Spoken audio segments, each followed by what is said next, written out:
ગુજરાતી પ્રશ્નપત્ર નંબર 2 વિભાગ બી પદ્ય વિભાગ. પહેલી સૂચના, નીચેના જોડકા યોગ્ય રીતે જોડીને ફરીથી લખો. 17મું, આની અંદર કૃતિને કર્તા સાથે જોડવાના છે. 17મું મોરલી, જવાબ આવશે ડ મીરાબાઈ. 18મું જીવમાં જીવ આવ્યો, જવાબ આવશે અ હરિકૃષ્ણ પાઠક. 19મું હાથ મેળવીએ, જવાબ આવશે બ નિરંજન ભગત. બીજી સૂચના, નીચે આપેલા વિકલ્પોમાંથી યોગ્ય વિકલ્પ પસંદ કરી ખાલી જગ્યા પૂરો. 20મી ખાલી જગ્યા, કવિ પોતાના જીવનને ખાલી જગ્યા બનાવવા માગે છે, જવાબ આવશે પરોપકારી.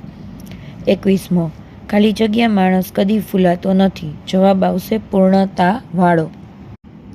નવી સૂચના, નીચે આપેલા વિધાનો ખરા છે કે ખોટા તે જણાવો.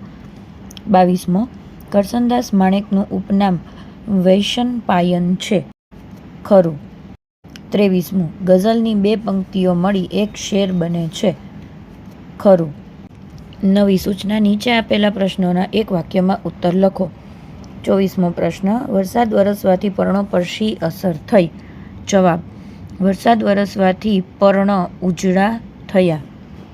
25મો પ્રશ્ન, હાઇકુ કેટલા અક્ષર અને કેટલી પંક્તિનું હોય છે, જવાબ હાઇકુમાં 5, 7, 5 એમ 17 અક્ષરની 3 પંક્તિ હોય છે.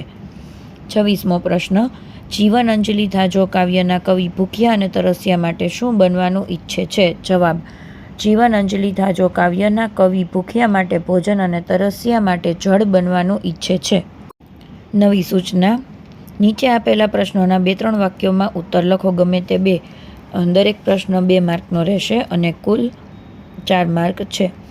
27મો પ્રશ્ન, નાયિકા દીવાનખાનાની કઈ કઈ વસ્તુઓમાં શા માટે ફેરફાર કરે છે, જવાબ નાયિકા દીવાનખાનાના સુશોભન માટે વસ્તુઓની ગોઠવણીમાં ફેરફાર કરે છે. તે સોફા અને લેમ્પનું સ્થાન બદલે છે, બારીના પડદા બદલી કાઢે છે અને જૂના ગાલીચાની જગ્યાએ વોલ ટુ વોલ કાર્પેટ નખાવી દે છે.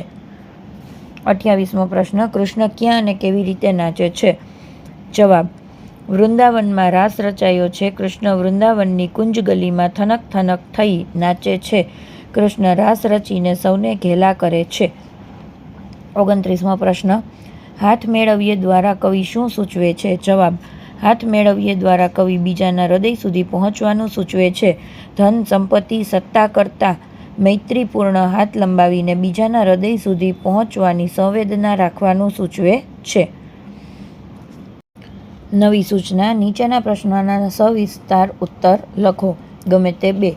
પ્રશ્નનો જવાબ 1નો જવાબ 3 માર્કનો રહેશે અને કુલ 6 માર્ક છે.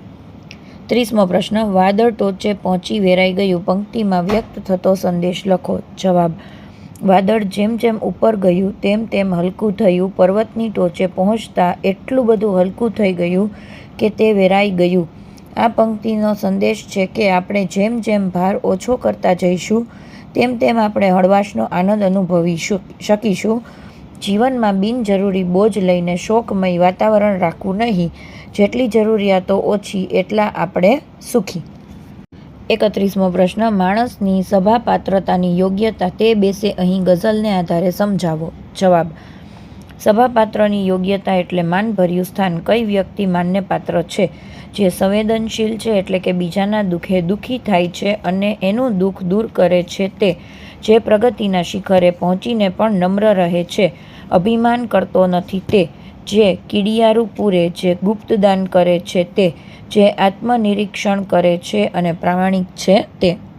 32મો પ્રશ્ન, જીવમાં જીવ આવ્યો કાવ્યનો ભાવાર્થ સમજાવો, જવાબ ઉનાળાના આકરા તાપથી સમગ્ર જીવસૃષ્ટિ વ્યથિત છે, ધૂળની ડમરીઓ થાય છે, પક્ષીઓ માળામાં વ્યથિત થઈ હાફે છે, પર્ણો કરમાઈ ગયા છે, રાફડામાં કીડીઓ ખદબદે છે, સોનેરી રંગે તડકો જળાઈ ગયો છે, વગડો સીમ માણસો વગેરે પરેશાન છે, ઝરમર ઝરમર વર્ષાના આગમનથી સૃષ્ટિનું ચિત્ર બદલાઈ જાય છે, પશુ પંખીઓ વનસ્પતિ માણસોમાં નવચેતન આવે છે, સૌ રાહત અનુભવે છે, સૃષ્ટિનું સૌંદર્ય ખીલી ઉઠે છે.